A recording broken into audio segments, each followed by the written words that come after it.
Hello. Yeah. Wait,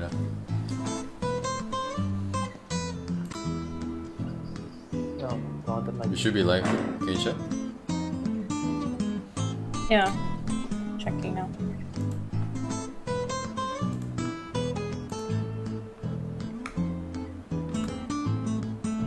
Okay. Are we live? Oh, I just need to adjust this.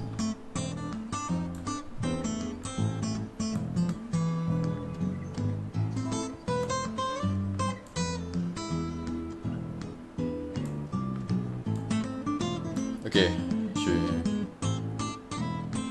Alright? Yeah.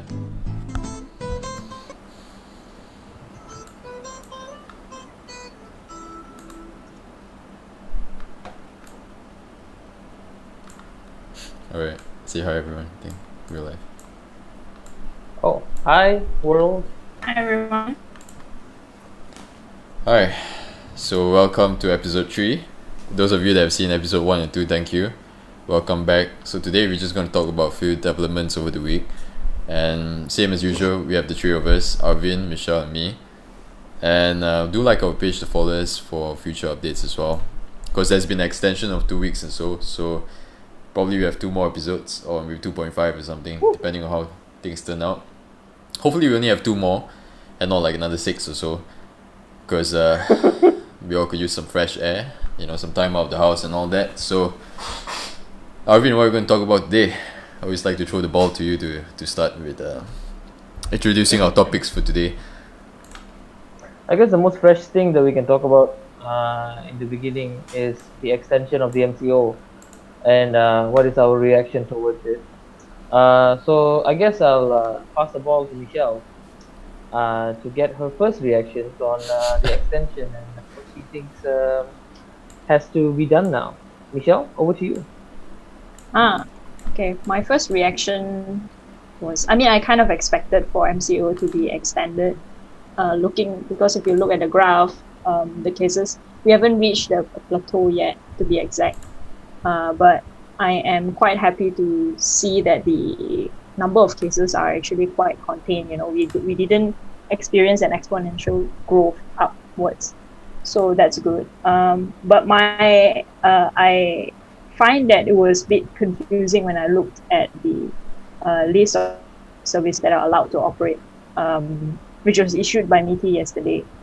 So a mix of emotions. I kind of expected it, so feeling okay, feeling a bit like okay lah, continue to feel cooped up lah, but at the same time like I'm a bit confused also how are things going to run with the exemptions. Yeah, so do you think that the announcement was made at the right time? Meaning, could it have been done earlier or could it have been done later?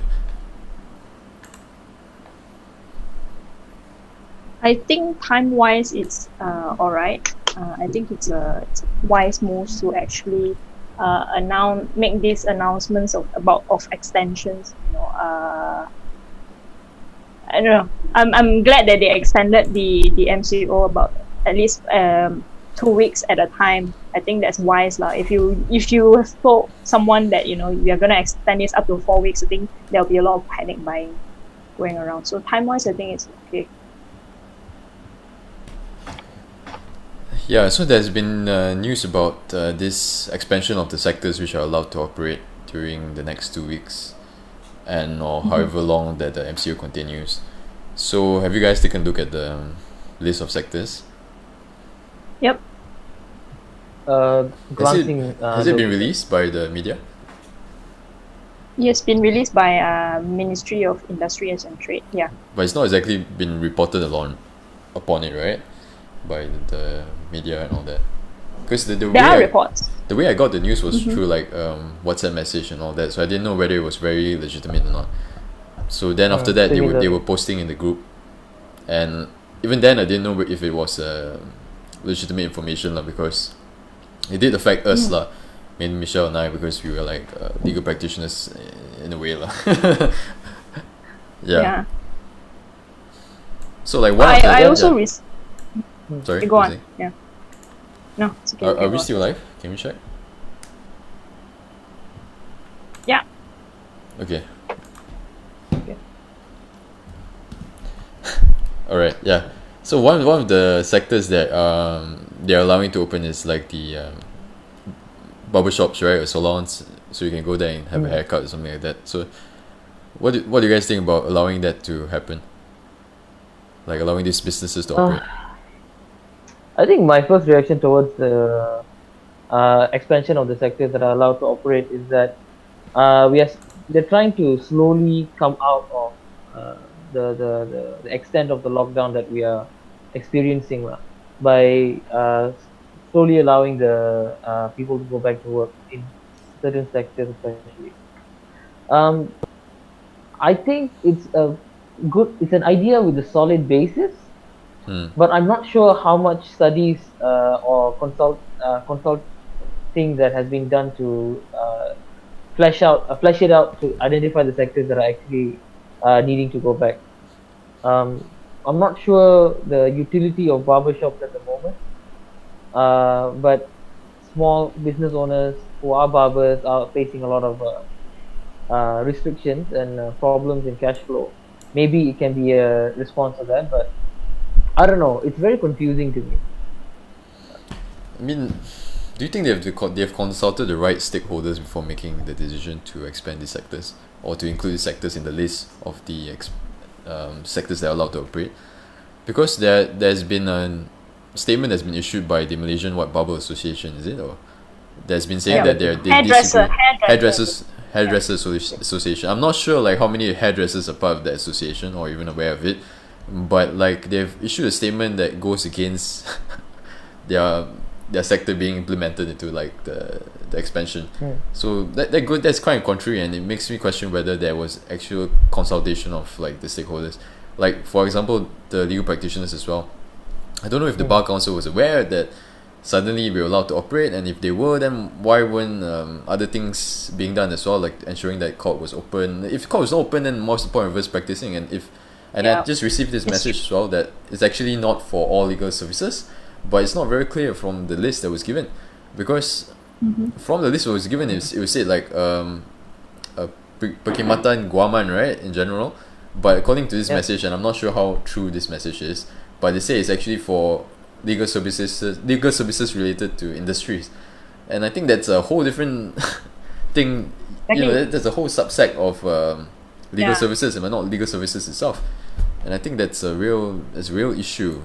Why do you think there's always been this like a lot of talking but not much clarification going on? A lot of announcement, but everybody's confused about what is actually being implemented. I mean, what do you think about like legal services and all that, Michelle? Well, I also, similar to you, first received message about this so-called list circulating through WhatsApp groups. I wasn't sure about how authentic the list is because there wasn't any logo whatsoever, and in fact, the list that I received initially had a lot of typos in it. I felt there was a half-done document. So I didn't believe it at first, but later on, the fake list was turned out to be something legitimate that was later released by MITI with the logo and stuff like that. When I looked at it, which begs the question, like, who is leaking all this like information? Like the journalists ought to be keeping it.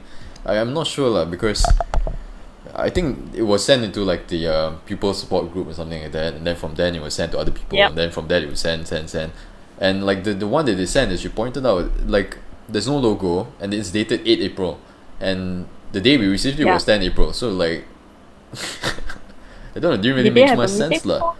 Something, And the newest one is just the newest one is like the conditions you have to meet in order to operate your business during the MCO. And that's like, I'm not even sure whether that's legitimate or not. Like it's called Lampiran B, but then the first one's called Lampiran 1, so I'm not sure, what the discrepancy is over there. But you were saying, Michelle, saying something. I think the wording of the statement that was issued in relation to exemptions for certain industries, that was also quite confusing because that perkhidmatan berkaitan guaman was listed together with R&D services. So I at first on a plain reading I thought it was like my reaction was like, actually, does it mean that, legal firms that provide services, legal services to, research and development companies are allowed to operate, or is it like the entire legal industry? So I was a bit confused, but at that time I told myself to, just wait for the Bar Council to release some sort of circular to clarify this. Yeah. And there's a problem as well. Let's say if the big firm gets approved, right? Because what I'm hearing is that you got to apply case by case basis to MITI, right? Yep. And then they got to approve the Yep. application, and we don't even know how long that's going to take, whether it's going to take 1 week or whatnot. But let's say a big firm gets approved, and then they're representing people like these banks or companies or whatnot, and then some firms don't get approved. So we have this situation where some people have legal representation, and some people who already had legal representation, but the legal representatives are not allowed to operate. Suddenly you have this unequal thing going on. Exactly. I'm not sure whether the Bar Council should be applying en bloc for all law firms, but now they're saying that it's not for all law firms, but only a subset. And even if, let's say, legal firms are allowed to operate, like conveyancing firms, right? But the land offices, I'm not sure if they're open at the moment. So if nobody can Yep. affirm everyday rates, nobody can do this or that, then what's the point of me having my legal firms open? I don't get it. But then again, thinking back, it's I think next week we ought to, suddenly everything's supposed to resume normally, right? Before we got the announcement, suddenly everybody's supposed to go to work and everything. So I'm not sure. Not sure how I really feel about that. I think a lot of it is miscommunication. One thing. Another thing is not consulting the proper stakeholders before making a decision. And this is indicative of sorry to say, but the kind of government that you have, very opaque and very silo-based, which I can say because I'm Arvin. Hey. But that's the thing. It points to a deeper cultural problem that needs to be resolved, because we can see now at this point how the impact of inaccuracies and inefficiencies like this get multiplied in the time of crisis, whereas these inefficiencies are already happening in the government sector.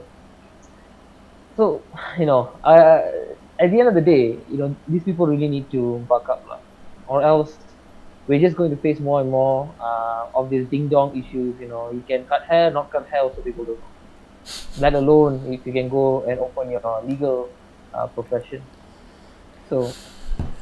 And do you think, let's say, if sorry, Michelle, you were saying, yeah.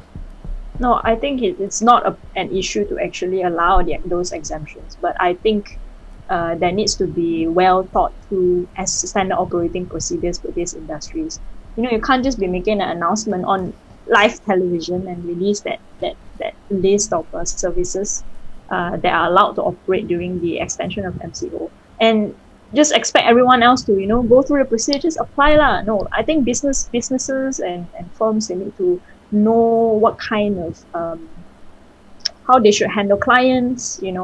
Should they be operating at a certain period of time in a day rather than all the full business hours, or what? I think it's not well thought through, and everyone is just left confused, because then later on you have the Ministry of Health saying you shouldn't. I think we should delay this for another week, before you allow people to apply. Well, you mean more like the Director General of Health, right?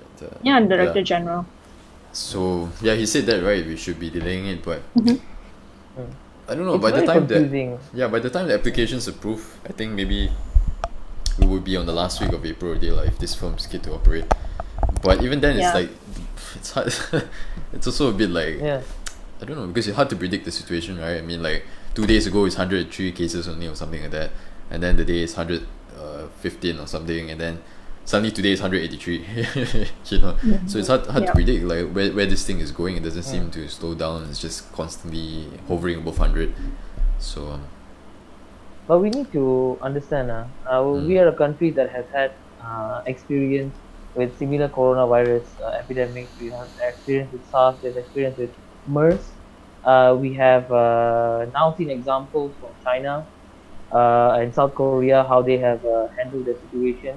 So the raw material, I think the basis on which we can make a decision already exists.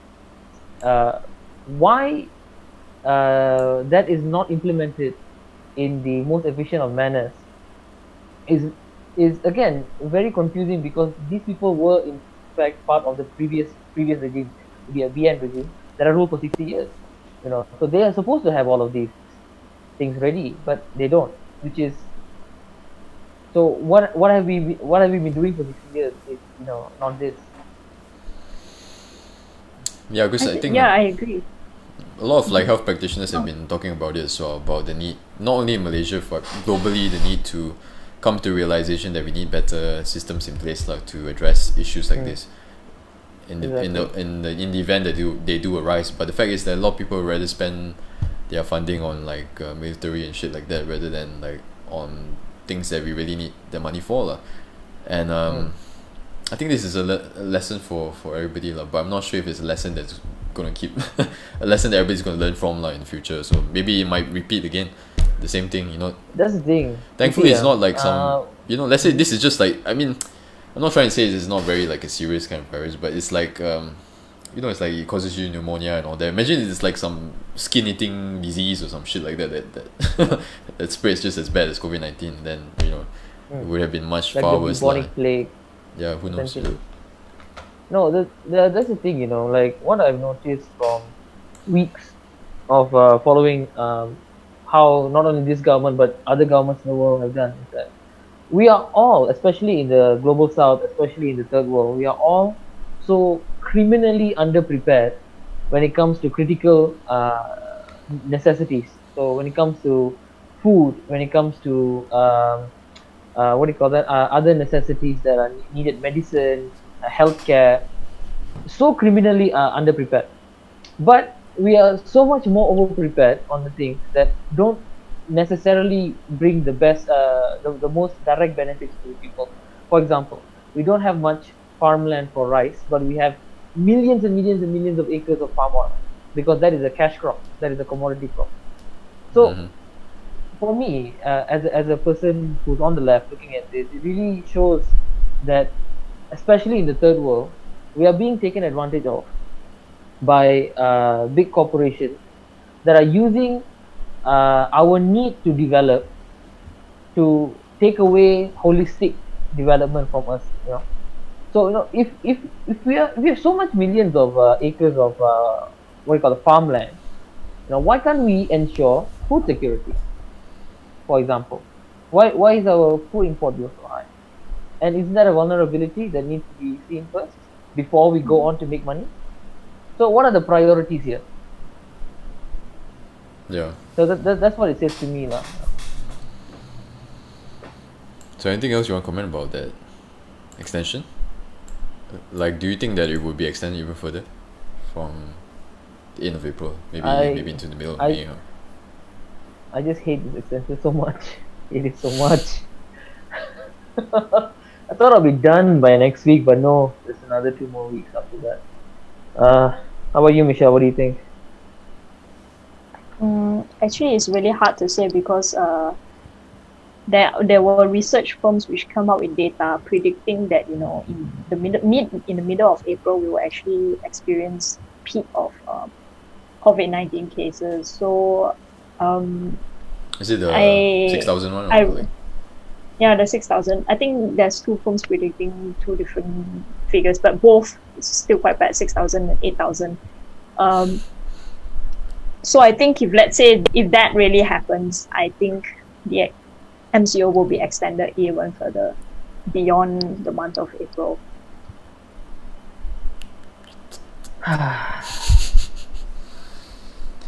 Yeah, I mean, not been fun, guys. what to do, right? Yeah. Yeah. No, I mean, you think it's hard for us, but like if you're like working day, 9 to 5 trying to earn a living, then it's even harder for you.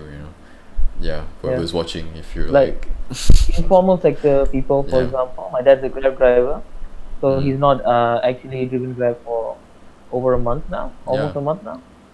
So it's real lah. The impact is real. I think the extension of MCO and future extension of MCOs, they really do need to come up with more what do you call that, stimulus packages lah, because it's not enough. Essentially, it's not enough for people to keep their jobs, It's not enough for micro and small industries to keep employing people. I'm not gonna talk about all of them because I'm not gonna say that T Life has no money to employ people. They do, but the small machik at the side of the road there might Machikia. not have enough cash flow. Yeah, that's the thing. So we need an additional package on top of this, especially for vulnerable people and also 0 hour contract staff and informal sector workers uh, need a little bit more help. I would say, But and what's I hope we the see rate that. of growth that would suggest it's time to in that it's okay to end the MCO and it's okay to get back to normal life? Is it zero? Is that the figure that we're looking at, or like 10, 50? Zero is You know, impossible. when can No. we then say With comfortably that people can go back to work and life can go on as normal as it could be lah after MCO? mm, Yeah. I think a sustained downward trend over a period of few weeks can justify people going back to work. So meaning like if it's like what's the trend now about? It's hard because it's like it's always spiking one day and then dropping the other, right? So That's why we need like a good what do you call that sample size lah. No, if it's a few weeks, 2-3 weeks, we can take an average of the trend, and if it is going down, then we can safely say that. It's just that we cannot take so much time. I know we want people to be safe, and I would always advocate for less death over more death, but we cannot take so much time away from restarting the industry, or else we will essentially collapse. So we're not the UK, we're not Italy, we don't have cash reserves enough to sustain our economy at this pace. So we need to come back. But whether we come back strongly or not depends on the downward trend.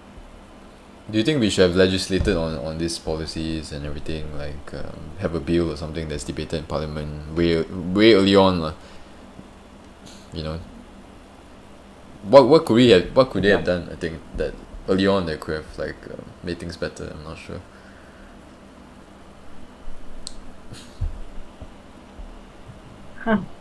Not have Lanka Sheraton. Oh, I'm just kidding. I mean, Uh, no, like let's say okay, So technically hit. if they implemented Yeah. MCO that period, then it wouldn't have happened, right? But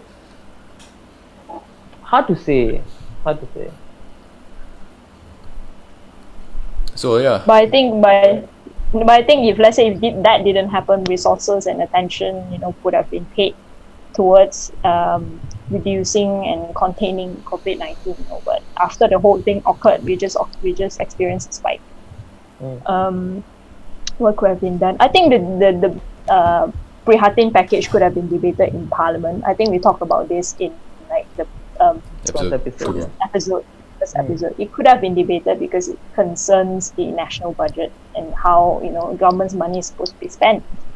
I think it's only right that we do that, rather than just leave these powers to the discretion of the executive. Mm. So What else? have you heard about TikTok?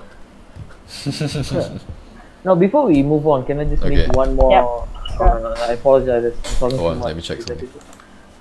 But for me, rather than thinking about what we should have done in the beginning, I think what we should be focusing on is what more we can do now. And I'm worried because I'm always we've always talked about the government investing in the economy to speed up what do you call that job employment and also economic benefits directly to the rakyat lah. But that is in peacetime, that is a time where we can afford to do that because people are not sick, people are working, the productive capacity is maximized. We don't have that at the moment, and I fear that the government is spending a lot of money to sustain the livelihood of people without this money coming from where it has been accumulating for many years. So what I'm leading to is I think we should really think about policies like wealth tax at the moment. We have super rich people, who have billions and billions and billions of ringgit that they are not liquidating. I think if we can think about putting a wealth tax on them, let's say everyone with more than 1 billion ringgit, every ringgit after that billion ringgit, we take 10% away. That can fund a lot of our current activities, saving some money so that after COVID we can invest in the economy. Just for example, the richest man in Malaysia has about 50 billion ringgit, if I'm not mistaken. Correct me if I'm wrong. So if we can get 10% of that, that's 5 billion. 5 billion is 4 to 5 times more money than we have liquidated to the healthcare system. So that is, it's a mind-boggling amount of money that is being frozen in, wealth havens and like tax havens in the Cayman Islands that we really need to moralistically look at lah. We couldn't look at it before because we were terlalu kabur dengan peacetime, but now it's wartime effort. So okay, sorry, can we get cut you, but we have 13 minutes or so lah. Oh shoot, I'm sorry. Let's move on. Oh, it's good stuff. So yeah, about TikTok. Any comments? I don't think it was a bad idea. Like, I know that's a controversial statement to make, but I don't think the actual TikTok controversy is that big of a controversy. I understand that university students are facing a lot of problems, and especially when it comes to infrastructure for poor students cannot take online classes. Completely agree, understood. They should be more focused on as well, but we're all very stressed. We're all very worried, and one of the outs of young people is social media, and one of the most popular social media is TikTok. So I don't think it was that bad of an idea, but maybe I'm missing the point now. So. No, but my opinion is that the youth know how to entertain themselves, right? They don't need our ministers to tell us or give us platforms in which we can find entertainment. I think I can go on YouTube, I can go on Twitch, I can play games, I can talk to my friends, but your job as a minister and your ministry is not to provide us entertainment or try to capitalize upon the entertainment so you can get more popular attention, but your job is supposed to take into consideration about the people that you represent, their suffering, and come up with policies or ideas that can at least help to alleviate whatever they're going through. I mean, that is what you ought to do. I mean, I know sometimes I do like shit posts, right? Like I post nonsense and stuff, but I'm not the minister of higher education, I'm not expected to do that, so I do it when I want, how I want, and I do it to like just so like release a bit of stress, like everybody can get just that moment of joy. But I understand she wants to do that, but I can't help but feel like she was doing it, there was something else that she wanted to get from doing it that would help her personally rather than the people that she should be helping. Michelle, yeah. No, I share the same sentiments. I don't think that it is in her place to actually dictate how we ought to entertain ourselves, but actually focus our attention on more pressing matters like e-learning and colleges having to hold off their exams and classes because of this MCO. I think a lot of people are very frustrated at that, and we kind of expected more from a minister who is paid to do such things to do stuff rather than settle for something as small as this. This should be done by other people, not her. Definitely, I agree. And I think for me, it's just disappointing see that come from her. And she was saying today, I think, about like going back, allowing the students to travel back to their home states and all that. I don't know, like, do you think that's the right announcement to make at this moment? I agree that they do need phases, right? So maybe towards the end they could allow it, but I'm not sure whether that's the focus you ought to be having. Sorry, you were saying, Arvin. Yeah. No. I was just asking, like, was wondering if it wasn't the higher education minister, let's say it was the youth minister, or the youth deputy minister, who's our boy, Iwan Faisal. Anyway, what would the reaction be the same? Do you think? He's not the. I mean, whatever he's the. Sorry, what were you saying? Would it have been different? Yeah, would we feel differently towards this same thing? If it's me, no, I wouldn't feel any differently. I will still feel disappointed because youth and we should be talking about youth and unemployment. Come on, because the youth are suffering in many other ways, I feel as well. Yeah, I don't think I need the government to host like this TikTok competition. I don't know. I guess it doesn't detract it if they do something else, right? If they do something else that's commendable, and then they do a TikTok competition, then I don't really have much to say. I mean, like, but from my point of view, when I see in Minister of Higher Education, I don't see really. Maybe it's not announced to the world or not put on Facebook. Maybe there's efforts that are being done in the background, but I just can't help but feel that there are lack of effort. There's a lack of effort, and the only thing that she's concentrating on is stuff like this, because I don't think she has ill intentions, but she doesn't. She's unable to see how else she could help, and I think that's a problem, lah. She should be able to understand Hire a issues. better press secretary. That's all I want to say. And I think even the celebrities that were featured on the TikTok poster have come up and said like they weren't really like asking to, so I don't really know. There's like some issues there as well, and like I don't know. I just disagree lah what she did. So, I don't know, man. Like, looking at all of these ministries,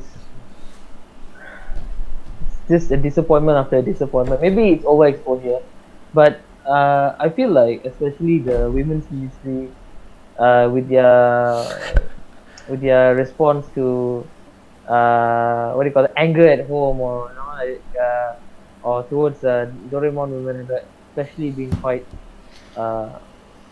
annoying lah.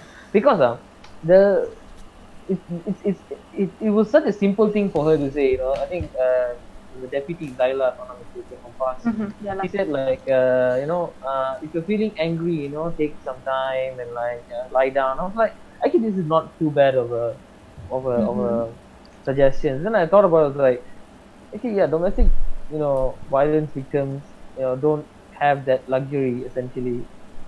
I don't know. Another thing is like I mean, I get what you're saying lah. Like sometimes it's rooted in a sort of thinking that encourages victim blaming, right? So like you say, oh, you know what, the victim should be more manja, more understanding and stuff like that.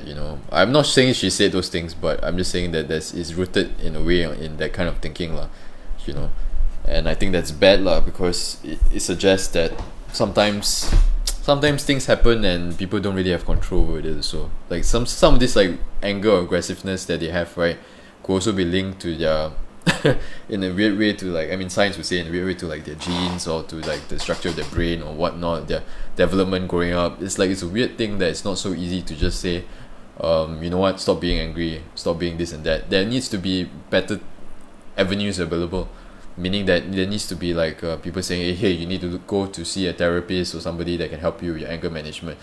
Just telling them to calm down, I don't think that they can do it on their own. And not only that, it's a very tricky situation when it comes to this abuse victims as well. I think it's definitely more complex than just anger management. For some people, in some cases, it's actually an issue of power play, an issue of misogyny as well, that is like embedded deep inside our minds, where we think actually if when we are angry, just hit a woman because you're angry or something like that. So I think that's why a lot of people are very mad lah, because you're not hitting the nail head on. Instead you're premising the entire thing on the problem of anger. I don't think it's just anger. I think it's a lot of things. I mean, probably it's well intentioned to say, but there's levels of thinking I feel, and if your first level is like, oh, control your anger, but there's also another deeper level that goes into it like think about mind management skills, like how do you manage emotions, how to say that it's alright to express emotions, how do you communicate with your partner and things like that. Those things are not taught in school, and sometimes it just carries on generations lah. Like people think that's how they ought to be raising children because that's how they were raised. So then the concept is that, oh, I turn out fine, so I can just do the same thing lah, right? I mean, I'm fine, I'm perfect. But it's not like that. It's not whether you're fine, it's that you could have been better lah, You could have been better than you are today. I think in a weird way it circles back to what we are teaching our kids, through the education system, or how what we prioritize in society essentially. So are these is mental health really understood, or is it being made to be understood, or are we really talking about the accepted abuses within society, or are we really talking about like, we talk about Sasya Diri, but we don't really understand it because all of Yeah. us went to moral class and like all we did was hafal 36 nilai that meant nothing to us. So I'm not saying that moral needs to be taught better. What I'm saying is like, do we really understand the human condition? Do we have the capacity to be empathetic? All of these things are not well understood within society, and nor is it easy for us to reach out to these topics. Yeah, whether we have like this kind of studies in universities or people that are looking at these things lah, so that they can conduct studies and come up with research to say what factors are affecting this or that, or have that broken down so people could understand it better. Campaigns like that I think would have been good lah. Maybe the ministry. And really just more payment to social workers, making it into a lucrative like an actual job that people want to do. Yeah, for sustenance as well. Over here it's more just, money for research. Yeah lah, I mean a lot of things that can be improved upon lah. I mean it's all driven by the kind of, I don't want to say Asian mentality lah, but just that kind of very rigid mentality where it's like you can only go for certain jobs, this is not encouraged, and so on and so forth. So we get lack of talent in those Colonized areas. mentality lah. Yeah lah. It's a colonized mentality, trying to live up to the expectations of being freed from a colonizer. Or the actual colonizer is capitalism, guys. Stay woke. Yeah. Okay. So I'm not sure whether I have extra minutes, but we're close to 40-minute mark already. So. Okay. So I'm not sure. But anything else to talk about? Yeah, mental. Just give a quick one, like I suppose, about like mental health during this time. I think looking at your four walls affects everybody lah. Just every day just looking at four walls, doing nothing else. I mean, I had a lot of training in uni, and stuff like that. Cough cough. But like, I guess some people are not used to it because let's say you've already been working 20 years and you go to office 9 to 5. I suppose the office is also like four walls lah, but at least you get to walk around, you get to buy food. On the weekends you get to spend time with your family. But now people, I guess, they need an outlet, right? On like their emotions and everything like that. So. Do you think there has been much improvement? Yeah. Do you think there's been hard, man? Sorry? Arvin first. Yeah, me. Yeah, this episode has been quite challenging. I didn't think it would be, but it was. Yeah, cabin fever is a real thing. You're in your head a lot more. You're doing a lot more work. Generally, basically, it's just it's hard. It's real, I think we need to. I think, funnily enough, after the MCO, I think a lot of people are going to take leave, essentially some annual leave to just like rest, because it's been quite challenging for a lot of us, including me. Essentially, it's been quite difficult. But what I am thankful for is that I can spend it with my family. My parents are here. My brother just came back from the UK in the other room, quarantining himself. It's nice to interact with people. It's nice to get home cooked food. My heart goes out to those who have been separated from their families, especially uni students who have like still live in dorms and stuff. People who are working in other states. I hope you can use some sort of way to connect with people or like handle it, but just my advice would be understand that it's not just you that's out there suffering from all of this, and doesn't make you a bad person, doesn't make you a weak person. It gets to us, because look at me, I'm amazing, and it got to me, so don't worry about it. It's fine. I'm basically a celebrity. Yes, Arvin. Good job. How about you, Michelle? How are you coping? Cabin fever is real lah. Let's see. That's what I've been saying. It's real.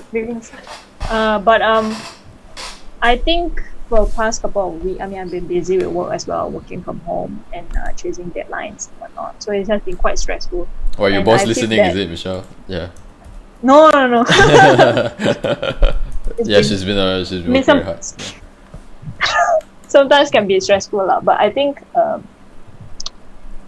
well, there are good things. There are good things. Yes, you will be bored. You will feel like you have so much, pent up emotions and energy that you cannot share with anyone, not even your friends. Because normally I would like at least have dinner with friends or like go out and hang out with friends, stuff like that. But I can't do that now. So I think the past 1 week has been quite self-revealing in a sense that I don't mean to go into this whole like existential realm, but it forced me to actually consider like what is actually important, what's not important in my life, and how much attention I have given to things that shouldn't be a priority in my life. For example, maybe worrying about certain things lah and stuff like that. I don't know. It just forced me to think about things like this, and I start thinking about my grandma also and people that I care about. Yeah, so I don't know, is it amazing? Was it an amazing experience? Maybe. But yeah. It's not an experience At you want least, to. Yeah, sorry. Yeah, at least the one good thing that comes out of it is that my anger towards capitalism has increased a lot. Like, it went from angry to seething anger, basically sharpening my sickle, like putting a hammer together and shit like that. So one good thing that came out of all of this. Okay. How about you, man? How are you coping with mental health? I'm okay actually, surprisingly, but like just trying to break that monotony, right? Yeah, that's the right way to say it. Because after a while, it's like the days just blend in, lah. So if just suddenly you feel like, oh, it's Yeah. 1 week already, right?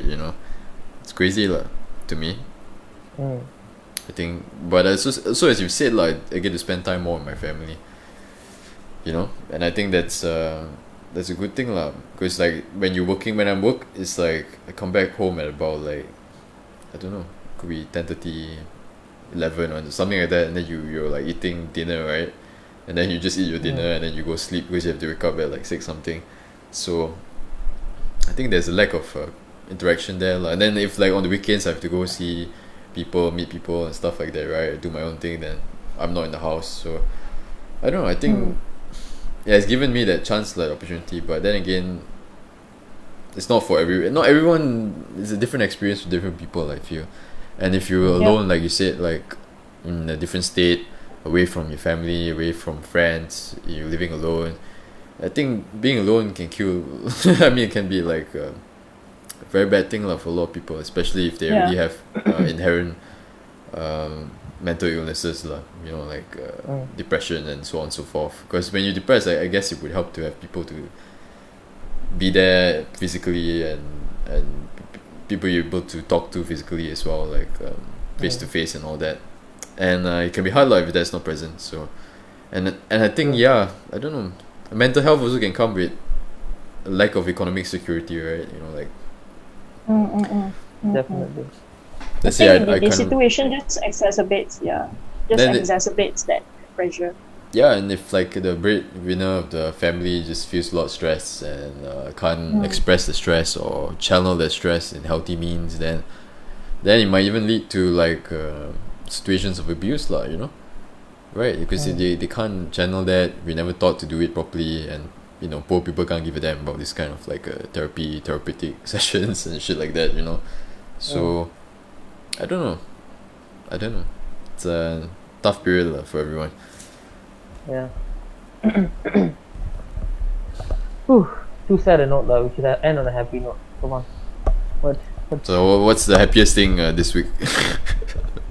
The thing is, okay, I have a thing actually. Yeah. Because I have a recommendation. If anyone is listening out there, you can go check it out as well. This guy called Bad Bunny, who's like a reggaeton, kind of like a rapper.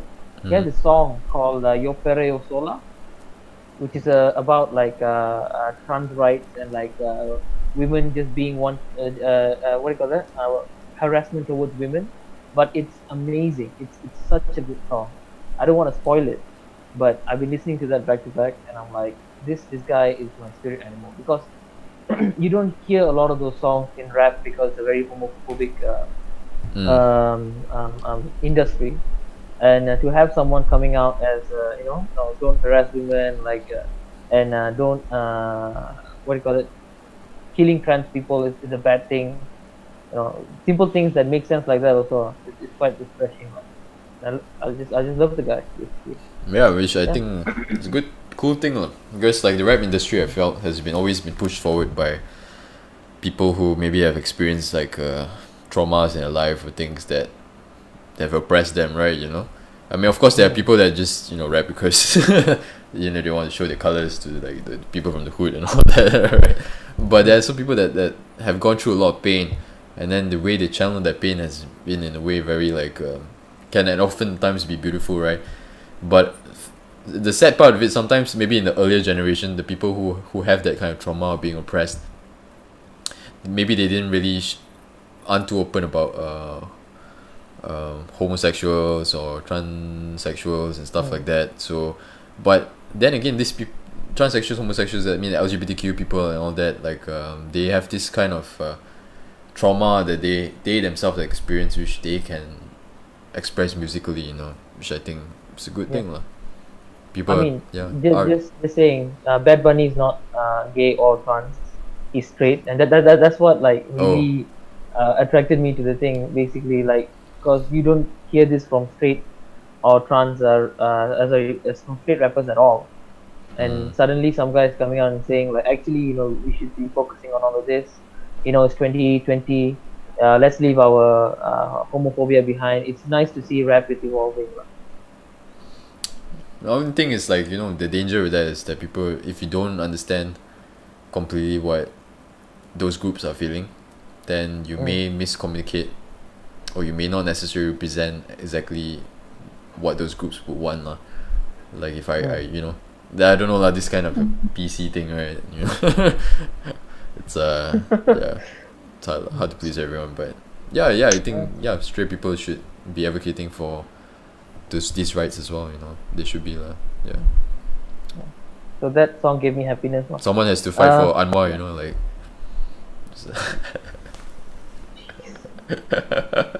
Oh my God. We're on live. What are you doing? But it's not my prime minister yet, so it's fine, right? Yeah.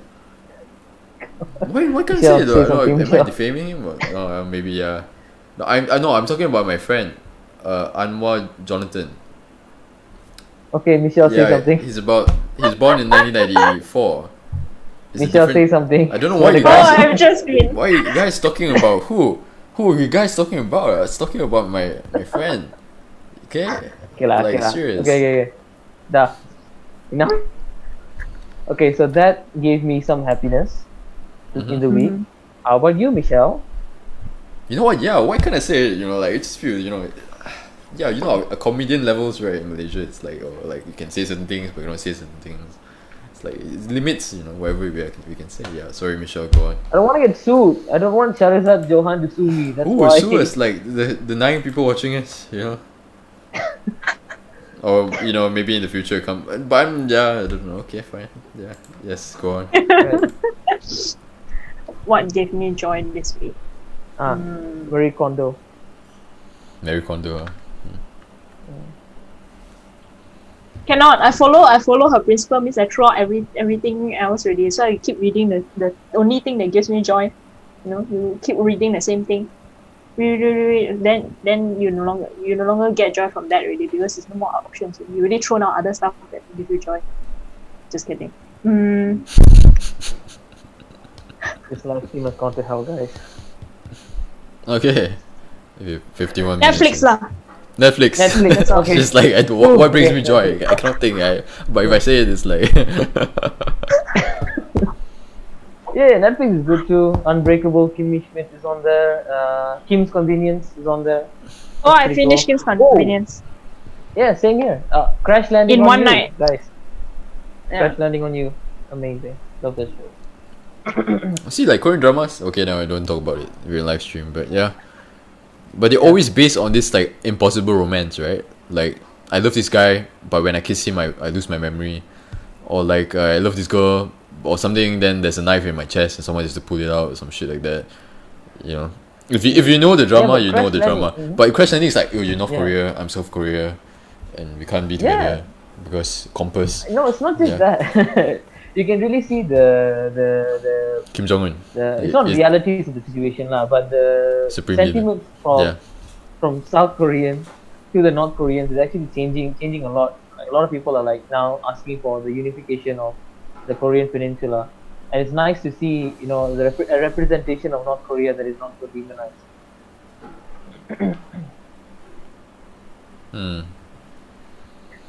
I mean, people are people, right? Still, and families are separated right, in Korea. There's a lot of Exactly. bad blood there.